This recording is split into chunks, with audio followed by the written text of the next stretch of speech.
बिस्मिल्लाहिर्रहमानिर्रहीम। तो आज हमारे पास बायोलॉजी है 10th क्लास की, Balochistan text book board Quetta से। तो इसका जो फर्स्ट चैप्टर है वो है गैसेस एक्सचेंज।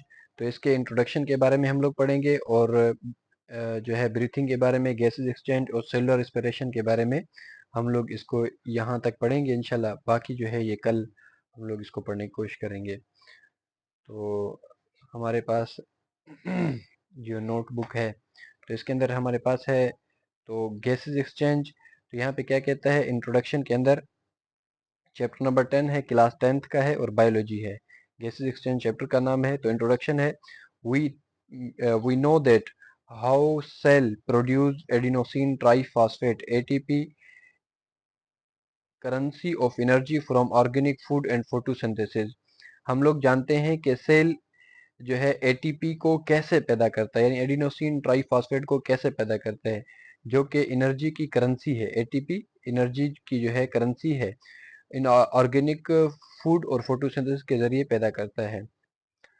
सेल के अंदर एटीपी यानी एनर्जी किस तरीके से पैदा होती है, ऑर्गेनिक फूड और फोटोसिंथेसिस के जरिए। हम जानते हैं सेल के अंदर एनर्जी कैसे पैदा होती है, ऑर्गेनिक फूड और फोटोसिंथेसिस के जरिए।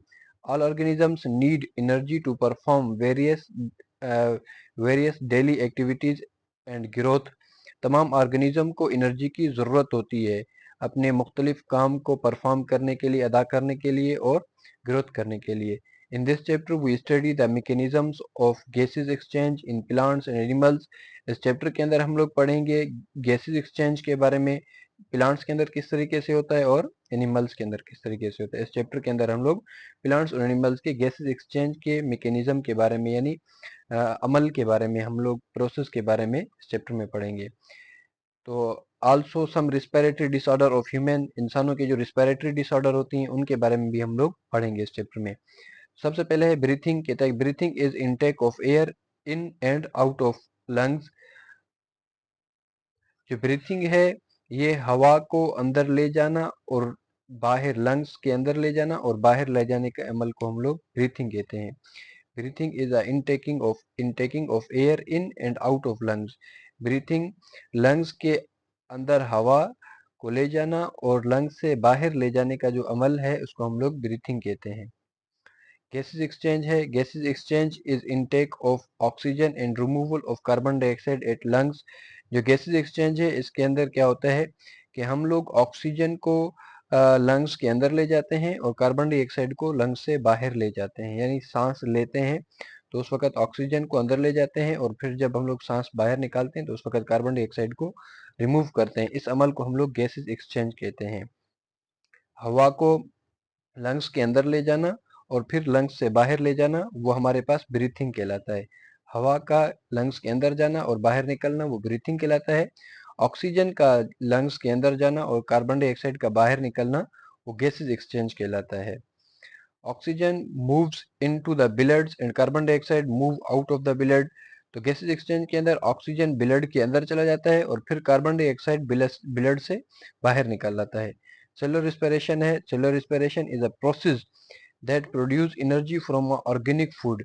सेलुलर रिस्पिरेशन एक प्रोसेस है, एक अमल है जिसके अंदर ऑर्गेनिक फूड से एनर्जी पैदा होती है। सेलुलर रिस्पिरेशन एक अमल है जिसके अंदर ऑर्गेनिक फूड से एनर्जी पैदा होती है। आगे कहता है, in this process food is broken down by oxidation reduction reaction and energy is stored and transformed in the form of ATPs. इस प्रोसेस के अंदर जो है ऑर्गेनिक फूड की तोड़फोड़ होती है। In this process food is broken down, इस प्रोसेस के अंदर फूड की तोड़फोड़ होती है।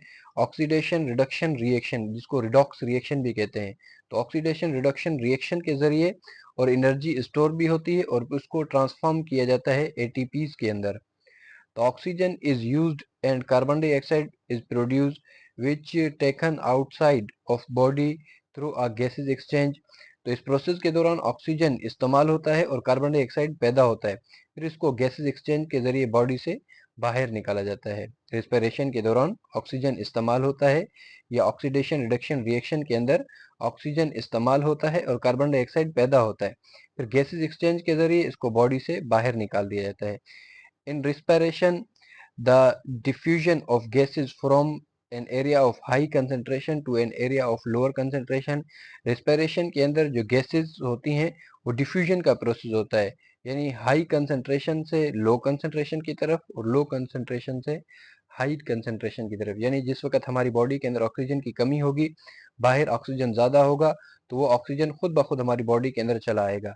जिस वक्त कार्बन डाइऑक्साइड हमारी बॉडी के अंदर ज़्यादा पैदा हो जाएगा और बाहर कम होगा, तो फिर हमारे पास कार्बन डाइऑक्साइड जिस्म से खुद ब खुद बाहर निकल जाएगा, यानी डिफ्यूजन का अमल होगा। जहाँ पे कंसंट्रेशन हाई होगी वहां से जो है लो कंसंट्रेशन की तरफ चला जाएगा, जहाँ पे लो होगी वहां से जो है हमारे पास हाई कंसंट्रेशन की तरफ चला जाएगा।